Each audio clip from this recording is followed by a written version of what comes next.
Bonjour ou bonsoir, bienvenue dans Un film est passé, podcast de cinéma qui se consacre à des films uniques parce qu'on va parler que d'un film par épisode, que on affectionne beaucoup avec Patrick Ramu. Bonjour Patrick. Bonjour Julien Comelli. Des vieux complices de canapé pour regarder des films ou au cinéma pour... On y va moins qu'un temps, hein. On en avait un peu marre de souffrir en regardant des comédies françaises. T'as déjà vu que les comédies françaises, ces temps, elles ont toutes des affiches bleues, le fond est bleu, je sais pas pourquoi, avec des familles qui font des sourires débiles, enfin je sais pas. Donc on avait envie de parler de films qu'on aime beaucoup, en essayant de pas trop s'étendre, parce qu'on n'a pas non plus besoin d'en faire des plombes. Et on a évidemment on a des films en commun. Il y a des films qu'on n'a pas forcément en commun, qu'on adore, mais on en a quand même une bonne série en commun, et qui sont, dans l'absolu, je pense, vraiment des excellents films. Et on va commencer avec un film qui fâche, en tout cas son réalisateur. Donc on se tire déjà une balle dans le pied. Mais c'est pas grave, parce que moi, je pense pouvoir affirmer que Chinatown, réalisé par Roman Polanski en 1974, est un film sans défaut. Qu'est-ce que tu en penses ? Je suis d'accord, mais aussi indépendamment de la réputation de son réalisateur, c'est quand même un film qui a eu toujours, lui, très bonne réputation, considéré instantanément comme un classique. Mais il n'a pas eu de récompense tellement. Je crois juste l'Oscar du meilleur scénario. Je crois. Les costumes, peut-être qu'il y a eu une deuxième recall, mais pas grand-chose. Pas grand-chose, mais par contre, toujours extrêmement bien considéré, très bien accueilli à l'époque, et cette belle réputation, il l'a gardée. C'est un film qu'on retrouve régulièrement dans la liste des top 20, je sais pas, c'est même pas important, mais même encore maintenant. Sauf dans la liste Enfin, ceux qui ont mis Jeanne Dillman. Il a dû baisser. Ouais. Mais il n'a jamais été, je crois. Non, je crois que oui. C'est vrai ? Ouais. Ah, on vérifiera. Alors, Chinatown, sorti en 1974, un film que l'on doit évidemment à Roman Polanski, mais pas que. On le doit aussi à M. Robert Evans, producteur fou furieux, interprété magnifiquement par Matthew Good dans la série The Offer. Si vous n'avez pas vu cette série, regardez-la. Moi, je ne suis pas série, mais une série sur la jeunesse du parrain, c'est quand même pas triste. Producteur à la Paramount, c'est lui qui a remonté la Paramount, qui était moribonde au milieu des années 60 à force de produire des films avec Elvis Presley et d'autres bêtises, grâce à Love Story, je crois. C'est le premier truc qu'il a fait qu'à cartonner. Et puis, ou juste avant, il y a eu Rosemary's Baby de Polanski, puis après Le Parrain, etc. Et il a pris son indépendance. Il était toujours affilié à la Paramount, mais il bossait plus pour eux. Il était producteur indépendant. Et je me demande même si Chinatown, c'est pas le premier film qu'il a produit. J'ai un doute, mais c'est pas impossible. Et le film est coproduit, j'ai découvert ça récemment. Tu sais par qui c'est coproduit le film ? Par le magazine Penthouse. Ils ont mis beaucoup de pognon dans Chinatown. Okay. Oui, c'est vrai, c'est marqué. C'est en tout petit dans les copyrights, mais Penthouse Magazine a mis beaucoup d'argent dans ce film. Voilà. Alors oui, Robert Evans, on y reviendra peut-être aussi si on a quelques anecdotes sur le tournage. On ne va pas faire ça systématiquement, mais c'est vrai que pour Chinatown, ça a quand même été une production quand même assez épique. À ce sujet, d'ailleurs, il y a un livre que tu as lu qui s'appelle The Big Goodbye, Chinatown and the Last Years of Hollywood. Exactement, un livre passionnant. De livre de Sam Wasson. Oui, qui avait écrit un super bouquin sur le tournage de Breakfast at Tiffany's, qui s'appelle New York 5h du matin, telle avenue. Moi, je ne suis pas très fan de Breakfast at Tiffany's, même si j'adore Blake Edwards. Et puis, ce bouquin était passionnant aussi. Donc, le mec, c'est un storyteller. Donc, il arrive, moi qui ne lis pas beaucoup, et puis le livre n'est pas mince, c'est assez épais. Pardon. À nous passionner par... Alors évidemment, il faut connaître le film, il faut l'avoir vu, il faut savoir un peu qui sont les gens. Robert Towne, scénariste du film, à qui on doit aussi Chinatown, un homme très très important dans ce film. Il y avait 4 personnes, mais je ne sais plus quelle est la 4e personne. Donc il y a Robert Evans, il y a Jack Nicholson évidemment qui a poussé, Robert Towne et Polanski. Voilà. Donc ils sont les 4 arcs indispensables pour la création de ce film dans lequel tout le monde croyait, et qui se base sur des faits. En tout cas, le point de départ est un fait authentique. Donc, tu vas nous faire le pitch du film. Je te lance mais oui, plaisir. Alors, c'est effectivement poser le cadre. On est dans un film, c'est une detective story. C'est ces films sur les détectives privés, donc qui sont vraiment une grande tradition du cinéma américain. Ici, on est dans le Los Angeles des années 30. Alors, c'est ça qui est étonnant, c'est que c'est un film néo-noir, mais qui ne se passe pas dans les années 70 comme quasiment tous les films néo-noirs, Le Privé, etc. Il se passe vraiment, c'est un film d'époque, quoi. Le film commence de manière assez classique avec une femme de la haute société qui s'appelle Evelyn Mulray, qui engage le détective privé Jake Gittes, donc interprété par Jack Nicholson, afin que celui-ci surveille son mari qu'elle soupçonne d'adultère. Alors cet homme, il s'appelle Hollis Mulwray, on va pas faire tous les noms des personnages, mais c'est le responsable du service des eaux de la ville.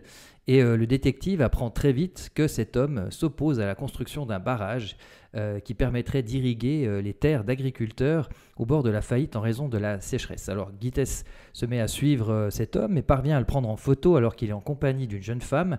Et lorsque l'infidélité est révélée dans la presse, la femme de Mulwray, interprétée par Faye Dunaway, vient rendre visite au détective privé qui découvre qu'elle n'est pas la personne qui l'avait engagée. Donc la vraie femme. Exactement. Puisque la fausse, c'est une actrice. Ouais, elle n'est pas très jolie. C'est Diane. C'est qui l'actrice? Piper Laurie ou je sais plus. Ah non, c'est pas Piper Laurie. Mais enfin bon, ouais. Diane, elle joue dans Le Sapin les boules. Mais c'est vrai. Alors quelques temps plus tard, après cette visite, Hollis Mulwray est retrouvé mort, noyé, et Gittes n'apprécie évidemment pas d'avoir été berné et décide de continuer son enquête. Ce faisant, et c'est là qu'on va arrêter effectivement pour pas spoiler, il va progressivement se rapprocher de la femme de Mulwray qui a manifestement des choses à cacher et découvrir que derrière ce meurtre évidemment se cache tout un mystère extrêmement complexe. Oui, et puis en plus, on divulgage rien en disant que ce Mulwray qui est retrouvé mort dans un bassin d'eau, je crois derrière un barrage, en fait, il a de l'eau salée dans les poumons, donc forcément, il n'est pas mort à l'endroit où on l'a trouvé. Exactement. Et ça fait très, effectivement, film noir des années 40. Donc, c'est un film qui prend tous les codes du film noir des années 40, en y rajoutant le côté un peu pervers de Polanski, parce qu'il y a quand même des thématiques, même si c'est pas lui qui a écrit le scénario, que l'on retrouve dans Répulsion, qu'on trouve dans Le Bal des vampires, qu'on retrouve dans beaucoup de ces films où on a quand même des personnages qui sont tout sauf lisses sur eux-mêmes, à se demander si il n'essayait pas de s'auto-suicider ou de donner des pistes pour ce qui allait suivre ou pas, mais c'est assez étonnant. Moi, il y a un truc qui m'a frappé en revoyant ce film, parce qu'évidemment, je l'ai revu avec un plaisir non délectable, pour préparer vaguement cette émission, c'est que en fait, j'avais jamais remarqué qu'il y a un autre film qu'on aime beaucoup, qui a exactement le même point de départ, c'est 1000 milliards de dollars d'Henri Verneuil. Sauf que c'est pas un détective privé, c'est un journaliste qui est engagé pour surveiller quoi ? Un homme politique, le prendre en photo, le mec se suicide, et en fait, c'est là qu'il se rend compte qu'en fait, c'est juste ça qui amorce une histoire qui n'a juste rien à voir et qui est une machination infernale derrière. Et en fait, ça paraît assez clair, ça m'étonne pas du tout, puisque Henri Verneuil était très très fan de cinéma américain, donc certainement qu'il s'est consciemment ou inconsciemment inspiré de ça pour son point de départ. Effectivement, tu cites 1000 milliards de dollars, et c'est vrai que la particularité de Chinatown, c'est un film de détective privé, mais c'est aussi un film de conspiration. Complètement, ouais. Et alors, ce qui est aussi intéressant, c'est que je trouve que c'est l'excellent mariage entre la tradition hollywoodienne et le nouvel Hollywood, c'est-à-dire qu'on prend, comme tu l'as dit, tous les codes du film noir classique, mais au niveau du rythme, on étire le temps. Il y a beaucoup, tu l'as dit, ce côté pervers, mais il y a aussi ce côté très sardonique dans les dialogues. Et le jeu de Nicholson est vraiment très... c'est propre à des jeux de De Niro, de Pacino. Donc il y a une modernité dans l'approche du sujet. Même, hein. Exactement. Il aurait pu le faire, peut-être. Oui, tout à fait. Et c'est vrai que c'est un film qui, en fait, quand on donne le pitch, quand on l'explique comme ça, c'est peut-être pas forcément évident pour tout le monde de comprendre pourquoi ce film est aussi puissant, parce qu'on se dirait c'est un mystère qui est extrêmement bien réalisé, c'est un jeu de pistes, mais pourquoi ce film est aussi fascinant ? Mais moi je crois que c'est simple, c'est parce qu'on croit toujours avoir tout compris, et en fait il y a toujours un truc qu'on n'a pas compris. Ce qui est comme Jake Gittes lui-même, c'est-à-dire qu'il est toujours en retard sur... il croit, plusieurs fois dans le film, il fait la synthèse de ce qu'il a découvert en disant « j'ai compris », et en fait il se rend compte qu'il lui manque toujours un élément du puzzle. Donc on s'identifie aussi très très bien au personnage, et je pense qu'il y a aussi quand même beaucoup la mise en scène de Polanski. On sait, c'est quelqu'un qui maîtrise les mouvements de caméra, qui laisse rien au hasard, et il le dit lui-même dans une interview, il s'est mis vraiment derrière, un peu à la Michael Mann, mais pas de manière très, très classique. On se met derrière lui, donc tout est de son point de vue. Il est dans toutes les scènes, Jack Gittes, et on se met de son point de vue, ce qui fait qu'il y a une espèce de mélange de à la fois découvrir le mystère, mais contrairement à un film comme LA Confidential, où on a évidemment une parenté entre ces deux films, clairement, et bien là, il n'y a pas un multiple point de vue, c'est le point de vue du détective privé, et je pense que c'est cette cohérence, cette économie qui fait que ce film est aussi frappant, et tout le monde le dit, alors ça c'est clair. C'est un des meilleurs scénarios de tous les temps. Tu as parlé de Robert Town. Je l'ai d'ailleurs en partie lu, et il y a quelques scènes qui n'ont pas été gardées, mais sinon Alors il faut voir les versions des scénarios qui sont publiés, hein, mais on voit très bien que c'est un scénario qui a été adapté, on touche presque pas une virgule, tellement les dialogues sont bons notamment. Ouais, puis ce qui est étonnant, c'est que je me fais la réflexion maintenant, c'est que c'est un film qui n'a pas de voix off, alors qu'en général, ce genre de film, on a une voix off, comme on en a. Est-ce qu'on en a dans les Confidential des voix off des 3 personnages? Je crois bien que oui. Il y a Danny DeVito qui fait une petite voix off en fait. Et là, il n'y en a pas. Et en fait, c'est presque à se demander s'il n'a pas été pensé. On ne s'est pas posé la question, on s'est dit non, mais en fait, c'est pas la peine, quoi. Et puis non, effectivement, ça vaut pas la peine. Tu parlais du film qui prend son temps, le film dure 2h10, je crois. C'est vrai que les films noirs, en général, durent 1h20, 1h30. Et c'est aussi sans doute ce qui rend ce film beaucoup plus riche, parce que les films noirs, moi j'aime beaucoup les films noirs américains, mais il y en a quand même une bonne partie, c'est des séries B, point final. Alors il y a des exceptions qui confirment la règle, évidemment, Le Grand Sommeil, etc. Mais là, on est dans un film en couleur. Il aurait pu tourner son film en noir-blanc, finalement. Avec un scope, Polanski ne tournait pas souvent en scope, avec un format vraiment large. Je vais faire une remarque qui va peut-être être jugée sexiste, pas par toi, mais je trouve que Faye Dunaway, c'est la dernière limite où elle est sublime. Ouais. Je pense qu'après, elle a dû faire un peu de chirurgie. Je sais pas, mais je trouve que là, elle est sublime, peut-être comme elle l'a jamais été. C'est la dernière fois où elle est vraiment sublime. Et puis, son rôle c'est assez étonnant parce que c'est une femme assez froide. Enfin, je ne sais pas, je la connais pas, mais elle a l'air quand même assez froide. Elle a toujours des rôles de personnages assez froids. Et là, j'essaye d'imaginer une autre comédienne dans ce rôle-là. J'arrive pas. Je dis pas qu'il n'y en a pas, hein, mais j'arrive pas vraiment. C'est assez étonnant, évidemment, pour avoir vu le film forcément plusieurs fois.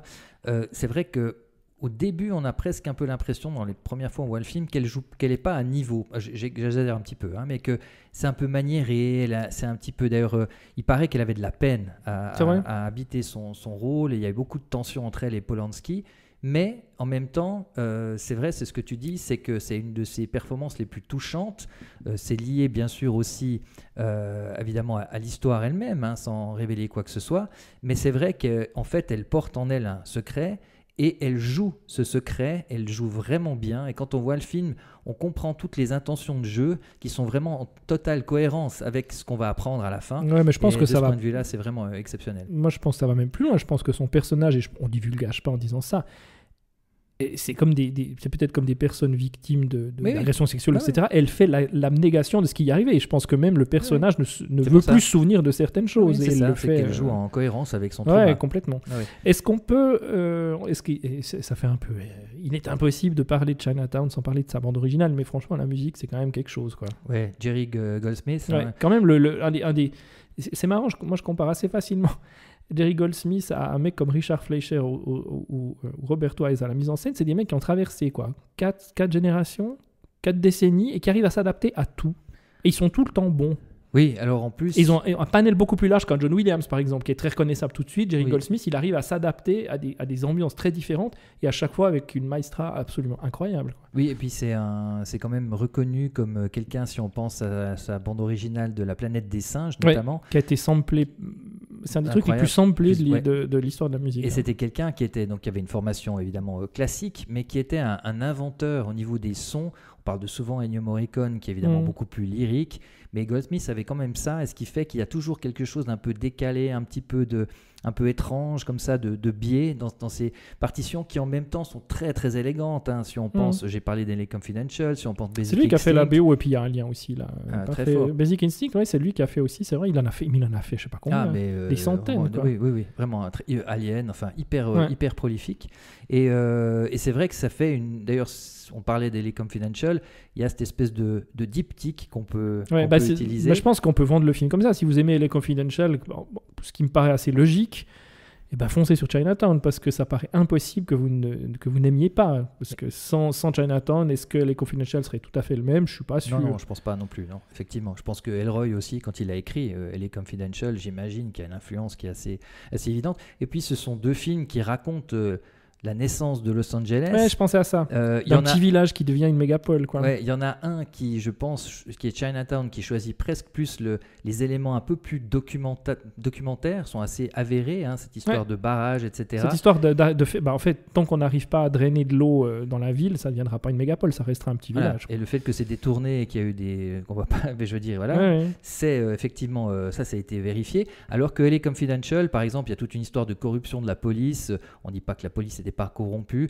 Là, il n'y a pas. Mais Il n'y a quelque même pas de chose- flic, en fait. On Là, en il y a voit pas de très flic. peu. Non, non, exactement. Il y a une relation parce que, évidemment, Guides était Ouais. un ancien flic à Chinatown. Alors, ce qui est fascinant avec Chinatown aussi, c'est qu'on parle de conspiration, on parle d'un mystère, et puis il y a quand même ce côté, c'est quand même une tragédie shakespearienne où à la Complètement. fin, Ouais.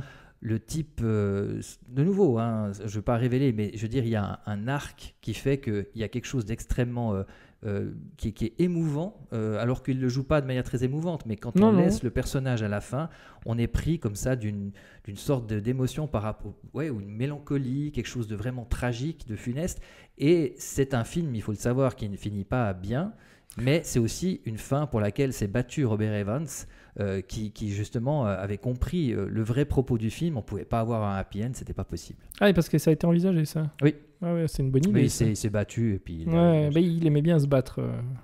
il avait d'ailleurs dit, je sais plus, il avait jamais bien compris l'histoire Oui, du ben film. personne. Enfin, Et on en c'était est très tous là. compliqué. Ouais. Et puis, en fait, il disait, mais moi, finalement, si j'ai un Picasso, je laisse qui peint, je le Ouais, laisse ouais. peindre. Je comprends rien, mais je le laisse aller. Et c'est ça qu'il avait comme Comme instinct argument. et comme argument. Et c'est ça aussi qui fait que le film est totalement intègre dans sa narration et dans son propos. Alors, Robert Towne, le scénariste du film, alors si tu lis le livre un jour, tu vas voir que c'est rigolo parce que comment il a écrit ce livre, il squattait sur les canapés de potes, enfin, c'était un mec un peu borderline, génération hippie, Pacific Coast Highway, enfin, c'est assez étonnant comme l'histoire de ce mec. Mais ce qui est quand même très étonnant avec Robert Towne, c'est que moi, j'essaye de réfléchir à un film qu'il a réalisé qui serait bon, et je crois qu'il n'a jamais fait un bon film en tant que réalisateur. Si Non, je sais pas. Tequila Sunrise, moi, c'est le premier auquel je pense, mais c'est épouvantable ce film, c'est atroce, quoi. Non, c'est vrai, c'est un ennui total. Non, mais je comprends même pas les enjeux. Enfin, je veux dire, je sais pas, ça va pas du tout. Il a réalisé quoi d'autre, ce monsieur? Je sais pas. Je crois qu'il en a réalisé 2-3, mais pas plus. quoi. Ouais, puis des scénarios, qu'est-ce qu'il a écrit d'autre? J'arrive pas à te sortir un autre truc brillant qu'il a écrit. C'est étonnant, c'est un one shot, quoi. Non, alors bon, après, on aime ou on n'aime pas, mais il a quand même écrit, je crois, le premier Mission Impossible, il me semble. C'est possible, ouais. Ouais. Et puis, il y a encore un autre classique là qui me Ouais, vient c'est pas, possible. Mais Enfin, à la même époque, il a pas tellement percé après. C'est assez étonnant. Et puis, alors, on peut encore dire, je sais même pas si c'est utile, mais que ce film a une suite, mais une suite, il faudrait Aïe. presque faire abnégation qu'elle existe. Moi, j'ai pas tenu, hein, j'ai essayé. non, ouais.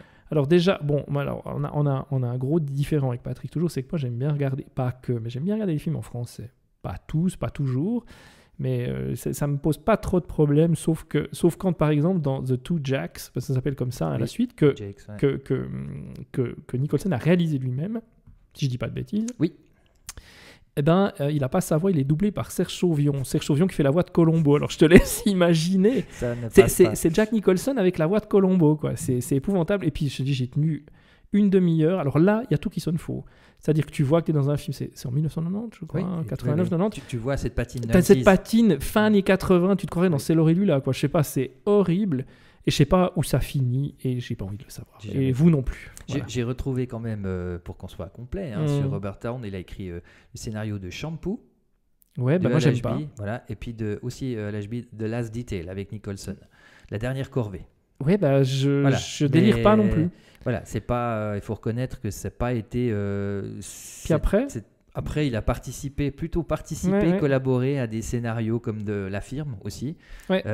Mais il a plutôt. C'était un script doctor. Un script doctor, quoi. C'est ça. Donc le gars, en fait, il a vaut mieux avoir un chef-d'œuvre dans sa vie Oui. que rien. Je veux dire, c'est très bien. Donc voilà, je crois qu'on va. Est-ce que tu veux encore rajouter quelque chose à propos de Chinatown? Il existe une copie Blu-ray tout à fait bien. Elle n'est pas ex sublime, mais la copie est plutôt bien. Et en plus, elle est bourrée de bonus qui sont bien, qui ont été faits il y a un moment. Donc là, c'est de la SD, mais on voit Robert Towne, puisqu'il est Oui. mort il n'y a pas tellement longtemps, qui parle beaucoup et c'est délicieux de Et il y l'écouter a parler. un commentaire audio de David Fincher avec Robert Towne. C'est vrai? Donc si ça vous intéresse, oui, on trouve ça, ouais. ça c'est assez intéressant.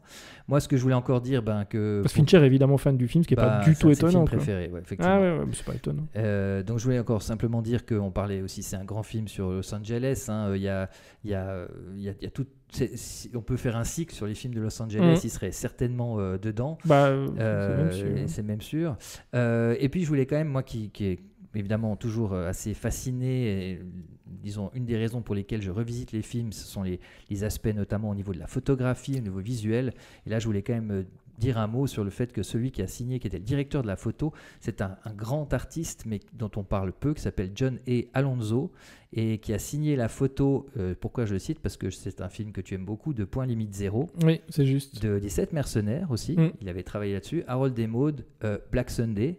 Donc, qu'est-ce que c'est bien ça. Oui, et puis Scarface. Donc c'est quelqu'un aussi, si vous vous intéressez au grand directeur de photo, c'est pas un nom super connu, mais vraiment son travail est absolument impeccable. Ce film se regarde, je dis, il n'a pas pris une ride, franchement. Non, ça bouge pas.